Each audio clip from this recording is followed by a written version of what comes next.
Picasso was naturally drawn to the effervescent Paris of the roaring 20s. Now he pushed to its extreme the deformation of the body begun in those giants, as if he wanted to be part of the young poet André Breton's surrealist movement. The Dance, painted in 1925, was in its skewed composition a revolutionary piece. One that would completely overturn Picasso's whole body of work. It's a danse macabre that brought all the phantoms of the past back to life. The dancer, driven mad by the furious rhythms, was Germaine. Like the Grim Reaper, she spread death among the men, like his friend Casagemus, who had tried to love her. For Picasso, love was always fatal. Sexuality was always violence. Even a kiss became a thing of terror in this painting from the same period. The kiss, or the journey of the painter, anguished, obsessed and tormented to the very depths of his being.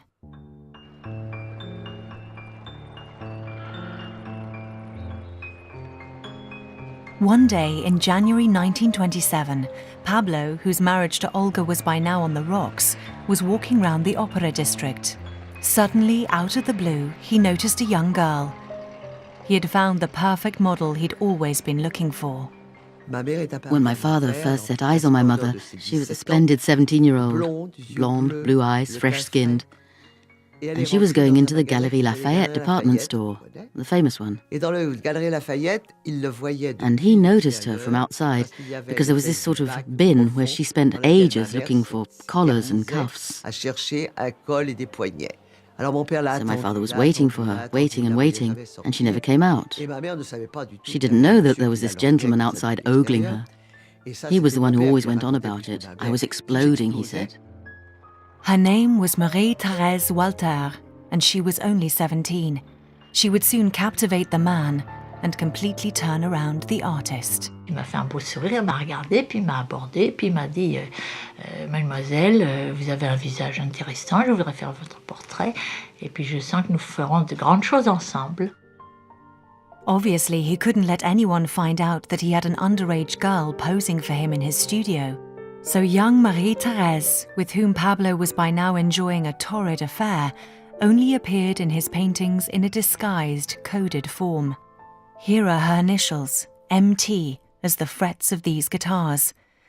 And here she is disguised as the woman playing ball, stretched out across his paintings from the beach at Dinard, where Pablo, Olga and little Paul enjoyed family holidays, with Marie-Thérèse hidden away in a nearby guest house.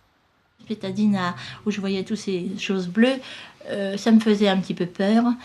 Je ne me permettais pas de lui demander si c'était moi ou si c'était Olga, parce que j'étais timide. C'était pas que j'étais timide, j'étais réservée sans plus. Je ne lui ai jamais fait la moindre des questions de rien du tout, vous savez, mais rien.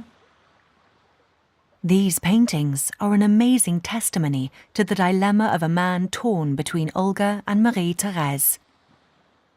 The kiss now represents the bitter face-off between the dark-haired Olga and the blonde Marie-Thérèse. Marie-Thérèse, the object of obsession of a 47-year-old man who couldn't tear himself away from the face, the smile of his mistress.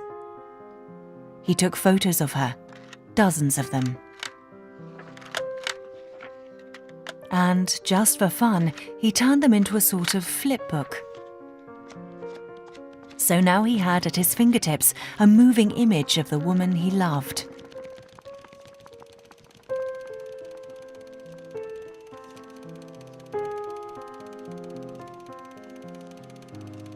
When Marie-Thérèse at last came of age, it was a liberating moment for Pablo.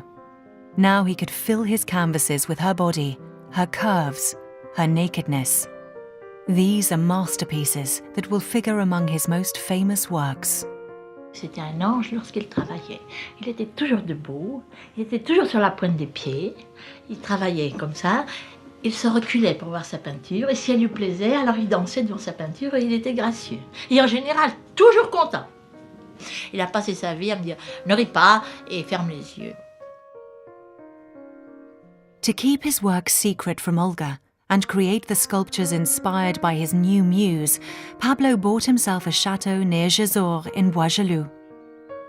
At first, the purity of Marie-Thérèse's face became classical sculpture. But then it was remodeled, deformed, refined.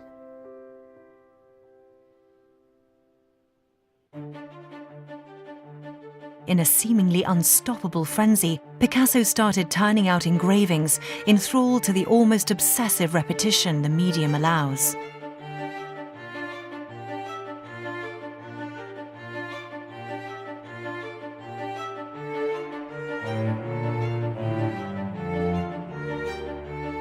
Sexuality soon tipped over into bestiality as, inspired by Marie-Thérèse, he seized on a new theme: the Minotaur, the half-man, half-bull monster of mythology to whom the Athenians yielded up their young virgins. Pablo, the Minotaur, raping the young beauty. All the drama of his most famous engraving, Minotauromachy, centers on Marie-Thérèse. She is the female bullfighter carried off by the disemboweled horse. She is also the carefree young woman who watches Pablo from her window as he loses all control. But above all, she was the only one capable of taming the monster and saving him from himself.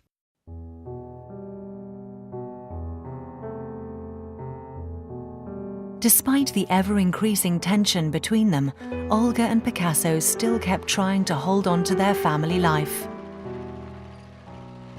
In these precious and rare family images, it was Pablo himself who set up a camera in the garden in Bois-Jaloux to film Olga and Paul.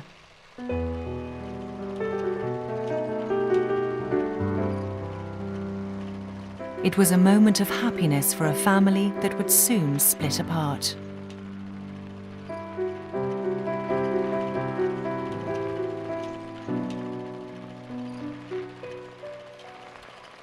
Olga was losing the man she loved. When he learned that Marie-Thérèse was now with child, Pablo hastened the divorce proceedings. Il a pleuré de bonheur et de joie. Il m'a dit que c'était le plus grand jour, le plus grand bonheur de sa vie. Et puis j'étais contente. Il était gentil de m'avoir dit tout ça. Alors tout le temps, il disait « Je divorce, divorce, divorce, divorce ». Olga simply couldn't imagine not being Madame Picasso. Nevertheless, Pablo got the separation he wanted. Olga got the chateau in Bois-Jaloux to live in. And because divorce was still illegal for a Spaniard, she was able to remain Madame Olga Picasso till the day she died.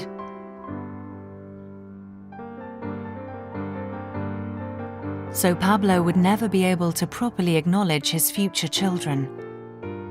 The first to arrive was little Maria de la Concepción, born the 5th of September 1935.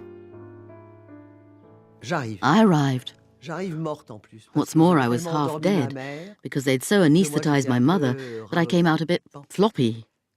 But what to call this thing? Is it a girl?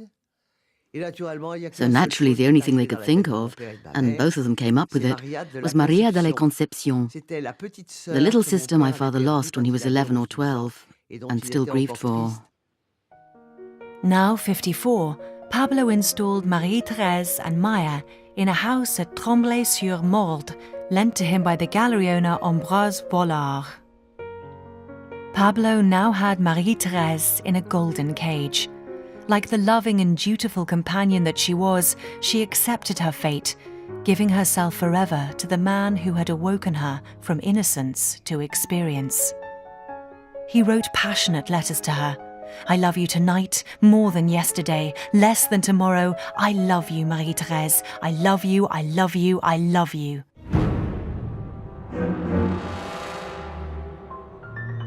But the Minotaur was insatiable, and he was already devouring yet another woman. His new victim was Dora Maar.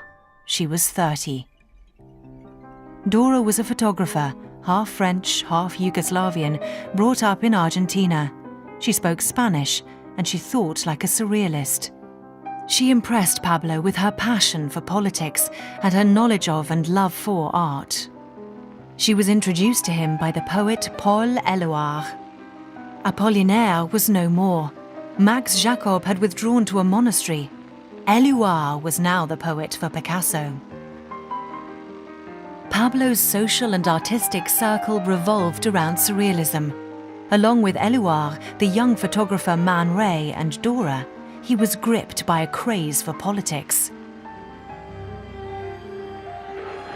He found it intolerable that democracy was in such peril. With Italy falling to Mussolini and the German Republic under the heel of Hitler,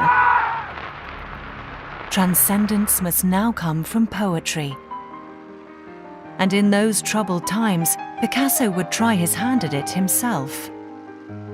When his surrealist friend André Breton published Picasso's poems, he would note that he has the impression of being in the presence of an intimate journal.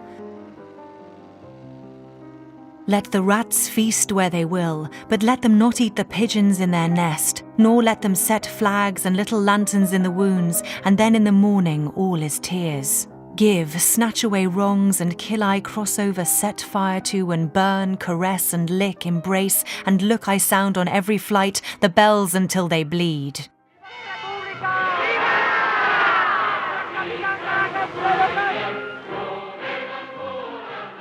Pablo celebrated with Paul Éluard the Popular Front's victory in Spain, and then that of Léon Blum and his French Popular Front in May 1936. But General Franco wouldn't accept the left's victory, and he started a civil war. Picasso voiced his confusion in illustrated verse. Sueño y mentira de Franco, the dream and lie of Franco. The Spanish Republic, in complete disarray, asked its most illustrious painter to come up with a huge canvas that would adorn the Spanish pavilion at the next Universal Exhibition. Under the eaves of a large mansion in the Rue de Grand Augustin, Dora Maar had found just the studio Picasso was looking for.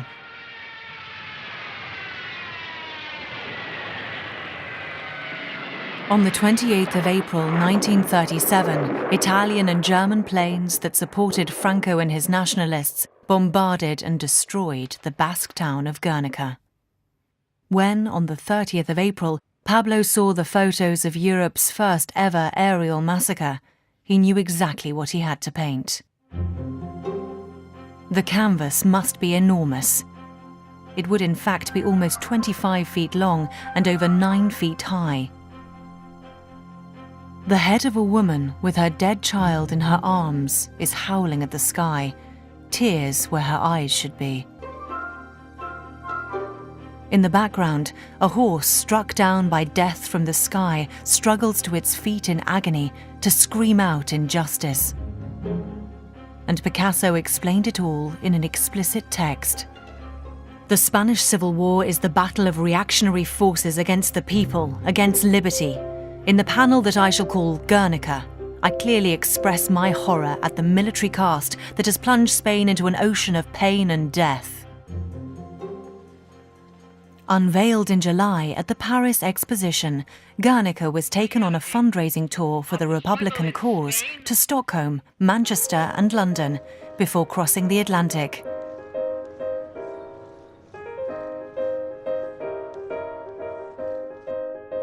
Picasso would not live to see the changing government for which the Spanish people had been waiting.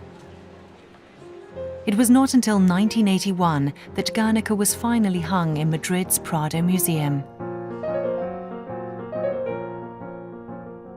As the Second World War engulfed Europe and Paris was occupied, Picasso chose to stay.